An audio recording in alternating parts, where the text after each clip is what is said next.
Rain hammered the sidewalks of downtown Los Angeles as Ayla Bennett clutched her thin jacket, rushing toward the bus stop. Her diner wages barely covered groceries, but she refused to complain. Behind her, a man in a soaked hoodie stepped onto the bus, reached into his pockets, then froze. Empty. "No fare, no ride," the driver said coldly. The stranger turned to leave, but something in his quiet exhaustion struck her. "Here," Ayla said softly, tapping her card again. The man stiffened, staring at her with disbelief. "You don't have to—" "I know," she shrugged. "Just get home safe." He sat far behind her, watching her reflection as if she were something he couldn't understand. Because he wasn't just a stranger. He was Ji-woon Kang, one of LA's most feared Korean mafia bosses, hiding after escaping a failed ambush. No one had ever helped him without expecting something in return. Until her. Welcome to Korean Mafia Lovers. Hey there, please let us know where you're watching from and subscribe to the channel. Your support is essential for us to continue bringing you these stories. The fluorescent lights of Mel's diner cast harsh shadows across Ayla Bennett's exhausted face as she wiped down the last table of her double shift. Her feet ached in her worn sneakers, and her lower back protested every movement. But she forced a smile for the late-night customers still nursing their coffee. "Table 6 needs their check," called Sandra, the night manager, her voice sharp with impatience. Ayla nodded, smoothing her apron and approaching the booth where 2 construction workers sat. Their conversation died as she approached, their eyes following her movements with the kind of attention that made her skin crawl. "Can I get you gentlemen anything else?" she asked politely, setting the check on the table. One of them, a burly man with grease-stained fingers, let his gaze linger on her curves. "How about your number, sweetheart?" Ayla's smile never wavered, though her stomach tightened. "I'm afraid that's not on the menu. Have a good evening." She turned to leave, but the man's hand shot out, grabbing her wrist. "Come on, don't be like that. A pretty girl like you shouldn't be working in a dump like this." "Let go of me," Ayla said firmly, her voice steady despite the fear creeping up her spine. The man's grip tightened. "I'm just being friendly. She asked you to let go." The voice was low, controlled, and carried an edge that made everyone in the diner turn. A man stood near the entrance, water dripping from his dark hair onto the checkered floor. His hoodie was soaked through, clinging to a muscular frame, and his jeans were torn at the knee. But it was his eyes that made the construction worker immediately release Ayla's wrist, dark, intense, and completely unforgiving. "We don't want any trouble," the second construction worker mumbled, already reaching for his wallet. The stranger said nothing, just stood there with the stillness of a predator waiting to strike. The 2 men threw money on the table and hurried out, not looking back. Ayla rubbed her wrist, studying the man who had intervened. There was something about him that didn't fit, the way he carried himself despite his disheveled appearance, the expensive watch barely visible beneath his wet sleeve, the controlled violence that seemed to radiate from him even in stillness. "Thank you," she said softly. He nodded once, then turned toward the door. "Wait," Ayla called out. "You're soaked. Let me get you some coffee on the house." The stranger paused, his hand on the door handle. When he turned back, his expression was unreadable. "You don't owe me anything." "I know, but it's raining and you helped me. The least I can do is offer you something warm." For a long moment, he just stared at her, as if trying to solve a puzzle. Finally, he walked to the counter and sat on one of the worn stools. Ayla poured him a cup of coffee, noting how his hands, elegant despite their obvious strength, wrapped around the mug like he was trying to absorb its warmth.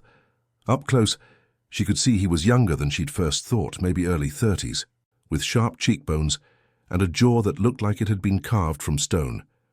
"I'm Ayla," she offered. "Ji-woon," he replied after a moment's hesitation. "That's a beautiful name. Korean." He nodded, surprised by her easy acceptance. Most people struggled with his name or made assumptions about his background. "I had a Korean friend in high school," Ayla continued, refilling his cup. "She taught me that names have meanings. What does yours mean?" Ji-woon's fingers tightened around the mug. "Wisdom and kindness." Ayla smiled. "Your parents had high hopes for you." Something flickered across his face. Pain, maybe, or regret. They did. The diner was nearly empty now, just an elderly man reading a newspaper in the corner booth and a trucker finishing his pie. Isla should have been cleaning, preparing to close, but something about this stranger made her want to linger. "You're not from around here," she observed. "What makes you say that?" "The way you carry yourself, like you're used to people moving out of your way." She tilted her head, studying him. "But you're running from something." Jawoon's eyes sharpened. "What makes you think that?" "The way you keep watching the door. The fact that you're sitting in a dive diner at midnight soaking wet, with no umbrella or jacket." Isla's voice was gentle, not accusatory. "Whatever it is, I hope you find what you're looking for." Before he could respond, Sandra's voice cut through the moment. "Isla, we're closing in 10 minutes. Start the chairs." Jawoon stood, pulling a 20 from his wallet and placing it on the counter. "Keep the change. That's too much for the coffee and the conversation." He paused at the door. "Be careful walking home. Not everyone who offers help has good intentions." And then he was gone, disappearing into the rain like he'd never been there at all. Ayla stared at the $20 bill, then at the door where he'd vanished. Something told her this wouldn't be the last time she saw Jawoon, though she couldn't have imagined how dramatically their paths would intertwine. Outside, Jawoon sat in his black sedan, watching through the diner's rain-streaked windows as Ayla finished her closing duties. His phone buzzed insistently, his men, no doubt, wondering where their boss had disappeared to after the ambush. But he couldn't bring himself to leave, not yet. There was something about the way she'd looked at him, not with fear or calculation, but with genuine warmth. When was the last time someone had offered him kindness without expecting something in return? His phone buzzed again. This time he answered. "Boss, where are you? We've been looking everywhere." "I'm fine, Min-seok. Handle the cleanup. I'll be back soon." "But sir, the Cho family." "Can wait." Jawoon's voice was final. "I said I'll be back soon." He ended the call and continued watching as Ayla gathered her purse and jacket, said goodbye to Sandra, and stepped out into the rain. She didn't have an umbrella, just pulled her thin jacket over her head and hurried toward the bus stop. Something twisted in Jawoon's chest as he watched her small figure disappear into the storm. She was walking home alone, in the rain, after working a double shift at a job that barely paid enough to survive, and she'd still offered him coffee, still smiled at strangers who didn't deserve her kindness. He started his engine and drove slowly behind the bus, telling himself he was just making sure she got home safely. But deep down, he knew it was more than that. Ayla Bennett had done something no one had managed in 15 years of violence and betrayal. She'd made him remember what it felt like to be human. 3 days passed before Ayla saw Jawoon again, but when she did, the circumstances were far different from their quiet diner conversation. She was walking home from her morning shift, exhausted from covering for a sick co-worker, when she heard shouting from the alley behind her apartment building. Against her better judgment, she crept closer to investigate. 2 men in expensive suits had cornered Mr. Kim, the elderly Korean man who ran the corner market. One held a baseball bat, while the other rifled through the old man's wallet. "Please," Mr. Kim was saying in broken English. "I already pay. Every month I pay." "Prices went up, old man," the one with the bat sneered. "Boss says you're behind." Ayla's heart pounded. She should call the police, but her phone was dead, and by the time they arrived, she looked around desperately for something, anything to help. That's when she saw him. Jawoon emerged from the shadows like something out of a nightmare, moving with fluid grace despite his casual jeans and black t-shirt. The transformation from the vulnerable stranger in the diner was complete. This was a man who commanded fear and respect. "Gentlemen," he said, his voice carrying easily across the alley, "I believe you're in the wrong neighborhood." The 2 thugs spun around and Ayla watched their faces drain of color. "Mr. Kang," the one with the bat stammered, "we didn't know. We were just collecting for—" "For whom?" Jawoon's voice was silk over steel. The Yamamoto family. They said this was their territory now." Jawoon stepped closer, and even from her hiding spot, Ayla could feel the temperature in the alley drop. "Did they? How interesting. And did they mention that Mr. Kim is under my protection?" The silence stretched taut as a wire. Finally, the second thug found his voice. "No, sir. We weren't told. We'll leave immediately. You'll do more than leave. Ji-woon's tone was conversational, which somehow made it more terrifying. You'll return Mr. Kim's money, all of it. Then you'll go back to your bosses and explain that this territory belongs to me. Anyone who has a problem with that arrangement is welcome to discuss it with me personally. The men practically threw the wallet back at Mr. Kim and fled, stumbling over each other in their haste to escape. Ayla pressed herself against the brick wall, heart hammering. This was the same man who'd sat quietly in her diner, drinking coffee and talking about the meaning of his name. But now she was seeing who he really was, someone powerful enough to send grown men running with just a few words. "Are you hurt?" she heard Ji-woon ask Mr. Kim, his voice gentle now. No hurt. Thank you, Mr. Kang. You are very kind man. Go home to your family, and Mr. Kim, if anyone bothers you again, call this number." Ayla heard the rustle of paper. Day or night. She waited until she heard footsteps retreating before peering around the corner. Mr. Kim was gone, but Ji-woon remained, leaning against the alley wall with his hands in his pockets. He was looking directly at her hiding spot. "You can come out now," he said calmly. Heat flooded Ayla's cheeks as she stepped into view. "I wasn't spying. I heard shouting and I was worried about Mr. Kim." "Were you going to help him?" There was no mockery in his voice, just curiosity. I don't know. I wanted to, but I didn't know how." Ji-woon studied her for a long moment. Most people would have kept walking. "Mr. Kim gives me free tea when I can't afford groceries. He's a good man." "Yes, he is." Ji-woon pushed off from the wall. "What are you doing in this neighborhood? The diner is across town." "I live here." Ayla gestured toward the apartment building. "Third floor, apartment 3B. Something shifted in Ji-woon's expression. "This isn't a safe area for someone like you. Someone like me. Someone who helps strangers and worries about elderly shopkeepers." His voice was soft, almost sad. "Someone good." Ayla felt heat rise in her cheeks again, but for a different reason. "You don't know me well enough to say that." "Don't I?" He stepped closer and she caught a hint of his cologne, something expensive and clean that made her pulse quicken. "You paid a stranger's bus fare in the rain. You offered coffee to someone who looked dangerous. You were ready to help Mr. Kim against 2 armed men, even though you had no way to protect yourself. That doesn't make me special. That makes me human." Ji-woon's eyes darkened. "In my experience, those are the same thing."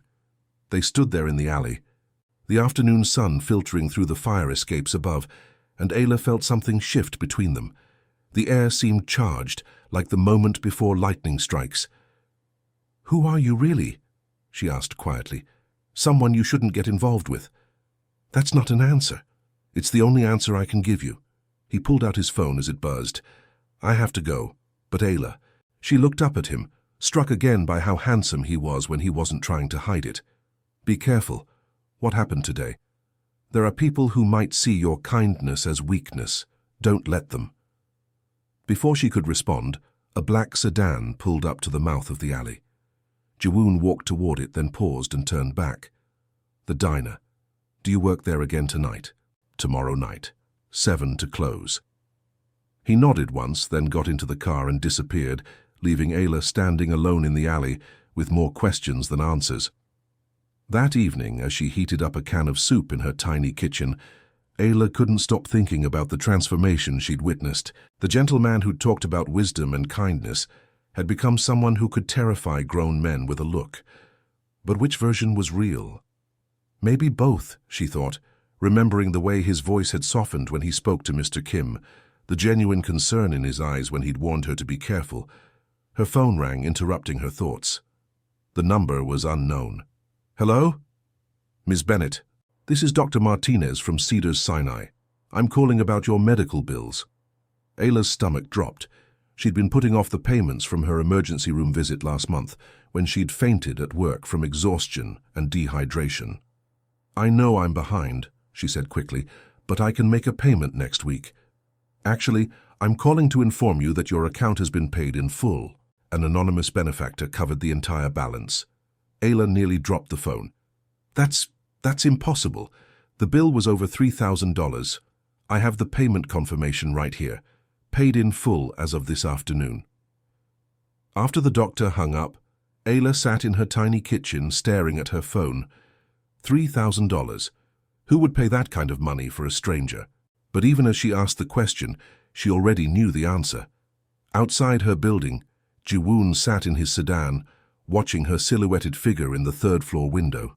Min Seok, his second-in-command, shifted uncomfortably in the driver's seat. "Boss, with respect, this isn't like you.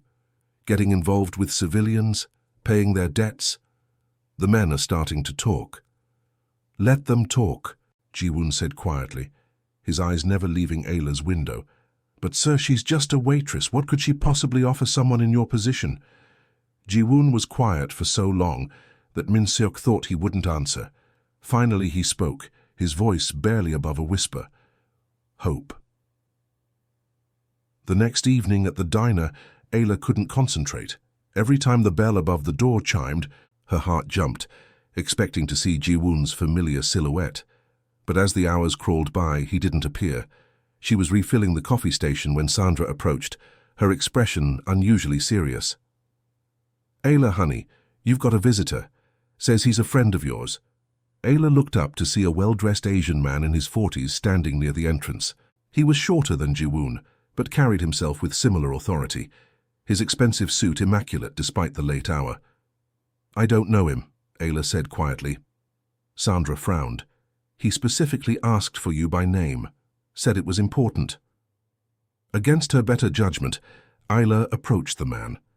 Up close, she could see the calculation in his eyes, the way he assessed her like she was a piece of merchandise. "Ms. Bennett," he said with a slight bow, "my name is Min Seok Park. I work with Ji-woon Kang." Ayla's pulse quickened. "Is he okay?" "He's fine. But I need to speak with you about your association with him." "I don't know what you mean." Min Seok's smile was cold. "Please, may we sit?" Reluctantly, Ayla led him to a corner booth, acutely aware that Sandra and the other customers were watching. She slid into the seat across from him, keeping her hands visible on the table. "You seem like a nice girl," Min Seok began, his tone conversational. "Good family, honest work, clean record, but you're playing in waters that are far deeper than you understand." "I'm not playing at anything." "Aren't you?" His eyes hardened. "Ji-woon Kang is not the kind of man who befriends waitresses. He doesn't pay strangers medical bills out of kindness. When someone in his position shows interest in a civilian, it's because he wants something." Ayla felt heat flood her cheeks. "You're wrong." "Am I? Tell me, Ms. Bennett, what do you really know about him?" The question hung in the air like smoke. Ayla realized with growing unease that she knew almost nothing about Ji-woon beyond his name, and the fact that he could terrify grown men with a look. "I thought so," Min Seok continued. "Let me fill in some blanks. Ji-woon Kang runs one of the most powerful Korean crime families on the West Coast. He controls territory from San Francisco to San Diego, and his business interests include everything from legitimate real estate to less legal enterprises." Ayla's mouth went dry. "You're lying." 3 years ago, he eliminated an entire rival family in a single night. Last year, he orchestrated the largest money laundering operation in California history. The FBI has been trying to build a case against him for over a decade. "Stop." Ayla's voice was barely a whisper. "He's killed people, Ms. Bennett, with his own hands. The man you think showed you kindness has blood on his fingers that will never wash clean." Ayla stood abruptly, her chair scraping against the floor. "I don't believe you." "You don't have to believe me. But ask yourself this. Why would a man like that pay attention to someone like you unless he needed something? What could you possibly have that Ji-woon Kang wants?" Before Ayla could respond, the diner's bell chimed again. This time, it was Ji-woon who walked through the door, and the change in atmosphere was immediate. Conversations died, customers suddenly found their food very interesting, and even Sandra retreated behind the counter. Ji-woon's eyes found Min Seok first, and his expression went deadly cold. "I told you to wait in the car." Min Seok stood, bowing slightly. "I thought it was important that Miss Bennett understand the situation." The situation is that you disobeyed a direct order. Ji-woon's voice was quiet, but it carried the weight of absolute authority. Leave, now. Min-seok hesitated for a moment, then nodded and headed for the door. As he passed Ayla, he leaned close enough to whisper, "Ask him about the Nakamura family. Ask him what happened to their daughter." Then he was gone, leaving Ayla alone with Ji-woon and the weight of everything she'd just learned. Ji-woon approached slowly, his hands visible, like he was approaching a wounded animal. "What did he tell you? Is it true?" Ayla's voice was steady, but her hands were shaking. "Are you really a criminal? A killer? A monster?" Ji-woon's smile was bitter. Yes, to all of the above. The simple honesty of his answer hit her like a physical blow. She'd been hoping for denials, explanations, anything but this calm confirmation of her worst fears. "Why didn't you tell me? Would you have let me buy you coffee if you'd known?" "I don't know. That's why I didn't tell you." He slid into the booth across from where she'd been sitting, and after a moment's hesitation, she joined him. "I wanted to be just Ji-woon for a while. Not the boss, not the killer, just a man drinking coffee with a beautiful woman who was kind to him." "The medical bills. That was you." "Yes." "Why?" Ji-woon was quiet for a long moment, staring at his hands. "Because you helped me when you had no reason to. Because you offered me kindness when I didn't deserve it. Because in my world, people like you don't exist." "People like me?" "Good people. People who help strangers and worry about elderly shopkeepers and work double shifts without complaining." He looked up, and she was startled by the vulnerability in his eyes. "People who make me remember that I used to be human." Ayla felt tears prick her eyes. "What happened to you?" "Life, choices, circumstances." He shrugged. "Does it matter? This is who I am now." "But it doesn't have to be who you stay." Ji-woon's laugh was harsh. "You think I can just walk away? That I can decide to be someone else? I think people can change if they want to badly enough." "And what if I don't want to? What if I like the power, the fear, the control?" Ayla studied his face, seeing past the hard mask to the pain underneath. "Then you wouldn't have paid my medical bills. You wouldn't have protected Mr. Kim. You wouldn't be sitting here trying to convince me that you're a monster, when everything you've done for me says otherwise." For a moment, neither of them spoke. The diner hummed with quiet conversation and the clink of dishes, but their corner booth felt like an island separate from the rest of the world. "You should stay away from me," Ji-woon said finally. "Probably. I'm dangerous. Being around me puts you at risk." "I know." "Then why are you still sitting here?" Ayla reached across the table and placed her hand over his. His skin was warm, his fingers long and elegant, despite the calluses she could feel. "Because I don't think you're the monster you pretend to be, and I think you need someone to believe that about you." Ji-woon stared down at their joined hands, like he'd never seen anything so miraculous. When he looked up, his eyes were bright with unshed tears. "You're going to get hurt. Maybe, but that's my choice to make." He turned his hand over, threading their fingers together. "I can't promise you a normal life. I never asked for normal. I can't promise you safety. I never asked for that either." "Then what do you want?" Ayla smiled, and for the first time since Min-seok's revelations, she felt certain of her answer. "I want to know who you really are. Not the boss, not the killer, just Ji-woon." He brought her hand to his lips, pressing a soft kiss to her knuckles.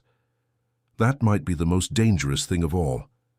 Outside the diner, in a car parked across the street, Detective Raul Velasquez lowered his camera and reached for his radio.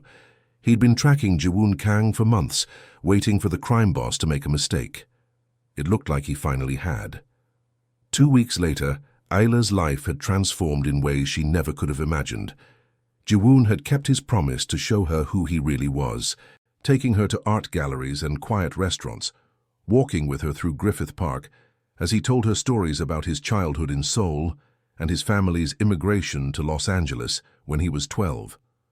She learned that he spoke 4 languages fluently, that he had a degree in international business from USC, and that he'd originally planned to be a legitimate entrepreneur before circumstances pulled him into his father's world.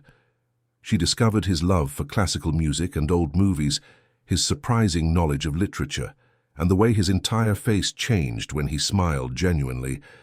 But she also saw glimpses of the other Ji-woon, the one who could silence a room with a look, who carried himself like violence was always an option, who received phone calls that made his expression go cold and distant. Tonight was one of those nights. They were having dinner at a small Korean restaurant in Koreatown when his phone buzzed. Ji-woon glanced at the screen and his jaw tightened. "I have to take this," he said, standing and walking toward the restaurant's entrance. Tyler watched through the window as he paced, his free hand gesturing sharply as he spoke in rapid Korean.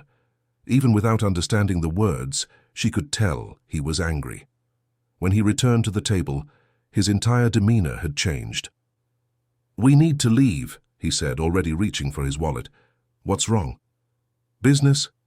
I'll have Min-seok drive you home." "Ji-woon? Please." His voice was sharp, then softened. "I'm sorry, this can't wait." They rode in silence to her apartment building, the tension in the car thick enough to cut. When they pulled up to the curb, Ji-woon walked her to the door despite her protests that it wasn't necessary. "Will I see you tomorrow?" she asked.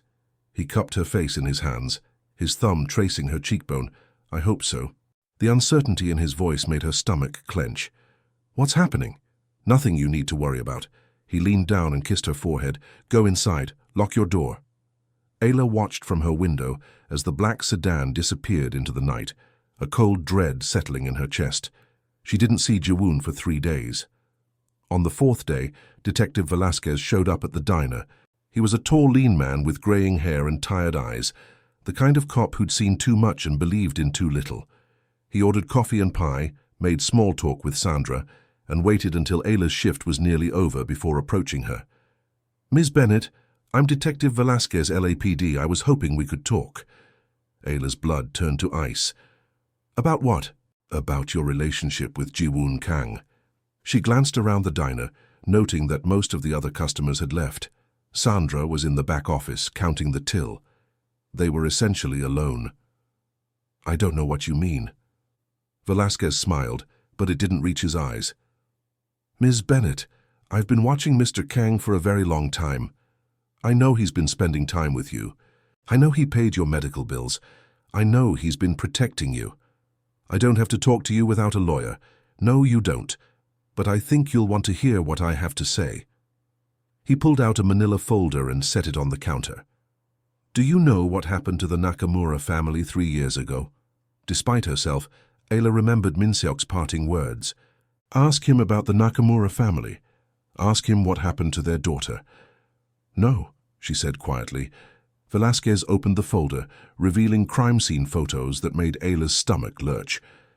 Hiroshi Nakamura was trying to move into Kang's territory, so Kang decided to send a message. He killed Hiroshi, his wife, and his 2 sons, but the daughter. He pulled out another photo. Yuki Nakamura was 23, a nursing student. She had nothing to do with her father's business. Ayla stared at the photo of a young woman with kind eyes and a gentle smile. She looked like she could have been Ayla's friend, someone who helped strangers and worried about elderly shopkeepers. Kang tortured her for 3 days before he killed her, Velasquez continued. Used her to get information about her father's operations. When he was done with her, he dumped her body in the harbor. "Stop!" Ayla's voice was barely a whisper.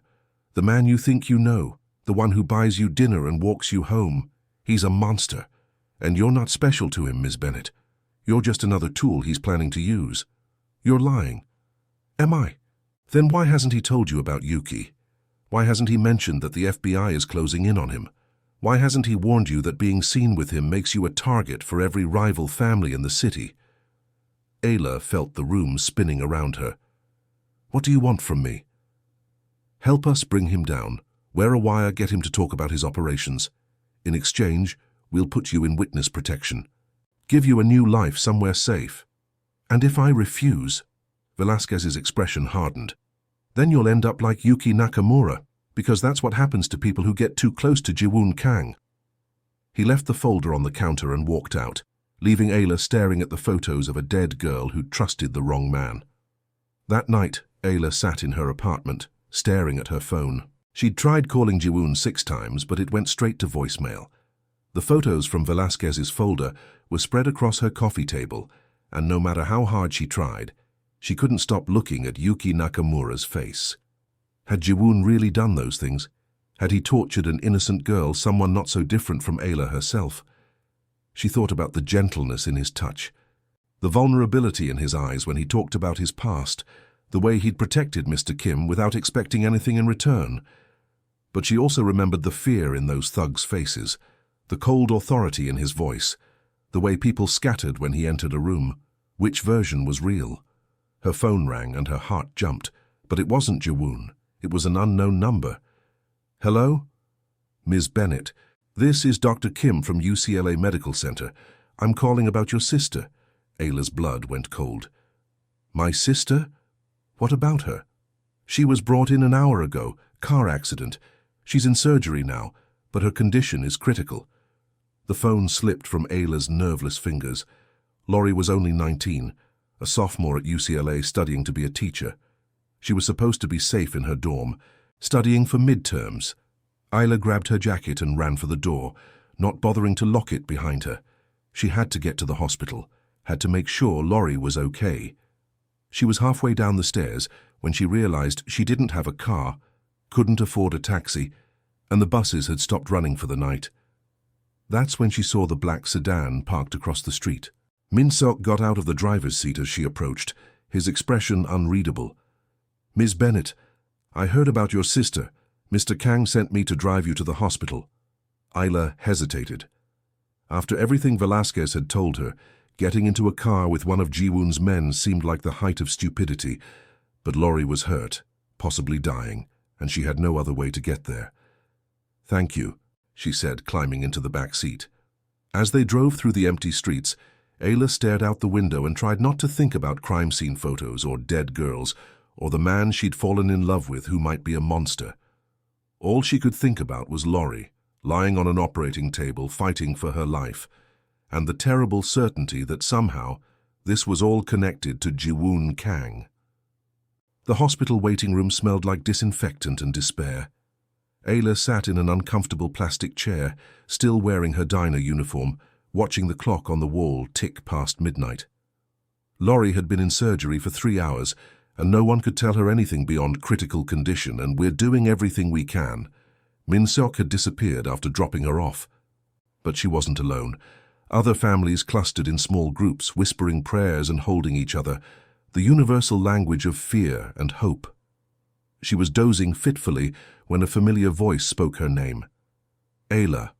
She looked up to find Jiwoon standing beside her chair, still wearing a black suit, but with his tie loosened and his hair disheveled. His face was pale, his eyes red-rimmed with exhaustion. What are you doing here? She asked, her voice hoarse. Min-seok told me what happened. I came as soon as I could. He sat beside her, and despite everything, the photos, the detective's warnings, her own doubts, she felt a wave of relief at his presence. Any word? He asked gently. She's still in surgery. They won't tell me anything else. Ayla's voice cracked. She's only 19, Jiwoon. She's supposed to be studying for her psychology midterm, not... He reached for her hand, then stopped, uncertainty flickering across his face. May I? She nodded, and he took her hand in both of his warmth anchoring her to the moment. Tell me about her, he said. Lori's. She's everything good about our family. Smart, funny, determined. She wants to be a child psychologist, help kids who've been through trauma. Ayla wiped her eyes with her free hand. Our parents died when she was 12. Car accident, just like this. I've been taking care of her ever since, making sure she had everything she needed for college. That's why you work double shifts. Her tuition, her dorm, her books, it all costs so much. But she's worth it. She's going to change the world. Ayla's voice broke completely. She has to be okay. She has to. Jiwoon squeezed her hand. She will be. How can you know that? Because she's your sister. And you don't give up on the people you love. They sat in silence for a while, watching the controlled chaos of the hospital around them. Finally, Ayla spoke again. A detective came to see me today. Velasquez. Jiwoon went very still. What did he want? He showed me pictures, crime scene photos. She turned to look at him, studying his profile. He told me about the Nakamura family. Ji-woon closed his eyes, his jaw clenching. What did he tell you? That you killed them, all of them, including a girl named Yuki who was just a nursing student. And you believed him? I don't know what to believe anymore. Ayla pulled her hand free. Did you do it? Did you kill that girl? For a long moment, Ji-woon didn't answer. When he finally spoke, his voice was barely above a whisper. Yes. The word hit her like a physical blow. Even though she'd been expecting it, hearing him confirm it made her stomach lurch. But not the way he told you, Ji-woon continued. Hiroshi Nakamura wasn't trying to move into my territory. He was trafficking children, Ayla. Girls as young as 12, brought over from Southeast Asia and forced into prostitution. When I found out, I gave him a chance to stop. He refused. Ayla stared at him. So you killed his family? I killed him and his lieutenants, but Yuki... Ji-woon's voice broke. She was there when we raided the warehouse. She'd been trying to help the girls, bringing them food and medical supplies. She was shot in the crossfire. Velasquez said you tortured her. I held her while she died. She was terrified, asking for her mother in Japanese. I stayed with her until the end because no one should die alone. Tears tracked down his cheeks. I've done terrible things. Ayla, I've killed people, hurt people, made choices that haunt me every night, but I didn't torture an innocent girl. I couldn't save her, but I didn't hurt her. Ayla felt something crack open in her chest. Why didn't you tell me this before? Because the truth doesn't matter. Yuki Nakamura is still dead. Those children are still traumatized. I'm still a killer. He wiped his eyes roughly. Velasquez isn't wrong about what I am. He's just wrong about why. What do you mean? Ji-woon took a shaky breath. My father built his organization on protection, keeping our community safe from gangs, corrupt cops, predators. When he died, I inherited that responsibility. But somewhere along the way, I became the thing we were supposed to protect people from. So change. Walk away. It's not that simple. There are contracts, obligations, people who depend on me. And there are monsters out there who would fill the vacuum if I disappeared. At least this way, I can control the damage. Before Ayla could respond, a doctor in surgical scrubs approached them. Ms. Bennett, I'm Dr. Rodriguez. Your sister is out of surgery. Ayla shot to her feet. Is she okay? She's stable. The surgery went well, but she has a long recovery ahead of her. Multiple fractures, internal bleeding, traumatic brain injury. She's going to need extensive rehabilitation. But she'll live. Yes, she'll live. Ayla collapsed back into her chair, overwhelmed with relief. Ji-woon's hand found hers again, steady and warm. Can I see her? She asked. She's in the ICU, family only, and only for a few minutes. As Dr. Rodriguez led her toward the elevator, Ayla turned back to Ji-woon. Will you wait for me? As long as you need. Laurie looked so small in the hospital bed, surrounded by machines and tubes. Her face was swollen and bruised, but she was breathing on her own. Ayla sat beside her and took her sister's hand. Hey, baby girl, she whispered. You scared me. But you're going to be okay. You're going to get better, and you're going to finish school, and you're going to help all those kids you're always talking about. Laurie's eyes fluttered open, unfocused but aware. Ayla, her voice was barely audible. I'm here, I'm right here. The car, it came out of nowhere. I tried to stop, but... Shh, don't worry about that now. Just rest. I love you, Laurie whispered. I love you too, so much. When Ayla returned to the waiting room, Ji-woon was on his phone, speaking in low, urgent Korean. He ended the call when he saw her. How is she? Awake, talking. She's going to be okay. Ayla sat beside him. The bills are going to be enormous. Her insurance won't cover everything, and the rehabilitation. I'll take care of it. Ji-woon, no, I can't let you. Yes, you can. His voice was firm. Let me do this for you, for her. Why? After everything we just talked about, why would you? Because I love you. The words hung in the air between them, simple and devastating. You love me, she repeated. I know I have no right to. I know I'm not the kind of man you should be with. But yes, I love you. I love your kindness, your strength, the way you see good in people even when they can't see it in themselves. He cupped her face in his hands. You saved my life that night on the bus, Ayla. Not just from the rain, but from becoming completely lost. I love you too, she whispered. God help me, but I do. Then help me become the man you see when you look at me. Help me find a way out of this life. How? I don't know yet, but I know I can't keep living this way. Not if I want to deserve you. Ayla leaned into his touch, closing her eyes. It won't be easy. Nothing worth having ever is. There will be consequences, people who won't want to let you go. I know. You could die. I'm already dead, Ayla. Have been for years. You're the only thing that makes me feel alive. She opened her eyes and looked at him, really looked, past the expensive suit and the dangerous reputation, past the blood on his hands and the weight of his choices. She saw the boy who'd immigrated to a new country, the son who'd inherited an impossible legacy, the man who'd held a dying girl and stayed with her until the end. Okay, she said. Okay, let's find a way out, together. Jiwoon pulled her into his arms, holding her tight against his chest. Around them, the hospital hummed with life and death and hope, and for the first time in years, he allowed himself to believe in the possibility of redemption. Outside in the parking garage, Detective Velasquez lowered his binoculars and reached for his radio. He'd been watching Jiwoon Kang for months, waiting for the crime boss to make a mistake. But as he watched the man hold the waitress like she was his salvation, Velasquez realized that maybe Kang hadn't made a mistake at all. Maybe he'd found something worth changing for. Years had passed since that night in the hospital waiting room, and the transformation had been neither quick nor easy. Jiwoon's exit from the criminal world had required careful negotiation, strategic alliances, and more than a few dangerous confrontations. But with Ayla's unwavering support and his own determination to become worthy of her love, he'd managed to build something new from the ashes of his old life. The legitimate security company he now ran employed many of his former associates, channeling their skills toward protecting the vulnerable rather than exploiting them. The community center they'd opened in Koreatown provided resources for immigrants and at-risk youth, funded by the fortune he'd accumulated during his darker years. Laurie had recovered completely from her accident, graduating summa cum laude with her psychology degree and now working as a child therapist at the center.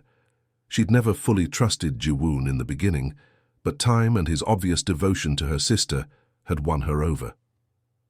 You know, she said one evening, as they watched Ayla teach a cooking class to a group of teenage girls, I never thought I'd say this, but I'm glad she met you. Jiwoon looked down at the young woman who'd become like a sister to him. Even knowing what I used to be, especially knowing what you used to be, it makes what you've become that much more meaningful. On the small stage at the front of the room, Ayla was laughing at something one of the girls had said, her face bright with joy. She wore a simple sundress and had flour in her hair, and Jiwoon thought she'd never looked more beautiful. You saved my life, he said quietly, the words he'd spoken to her that first night echoing in his memory. No, Laurie corrected, following his gaze. You saved each other. As if sensing his attention, Ayla looked over and smiled, the same warm, genuine smile that had first captured his heart on a rainy night when she'd paid a stranger's bus fare without expecting anything in return. He smiled back, thinking of the ring hidden in his jacket pocket, the question he'd been planning to ask for months, the future they were building together one day at a time. Some love stories began with grand gestures and dramatic declarations. Theirs had started with a simple act of kindness and grown into something that transformed them both. And as he watched her teach those girls that they were worthy of love and respect and hope, Jiwoon knew that sometimes the most powerful force in the world wasn't violence or fear or control. Sometimes it was just one person believing that another person could change. Thank you for staying until the end. Korean Mafia Lovers has many more incredible stories. Subscribe now because your support helps us continue creating these emotional journeys.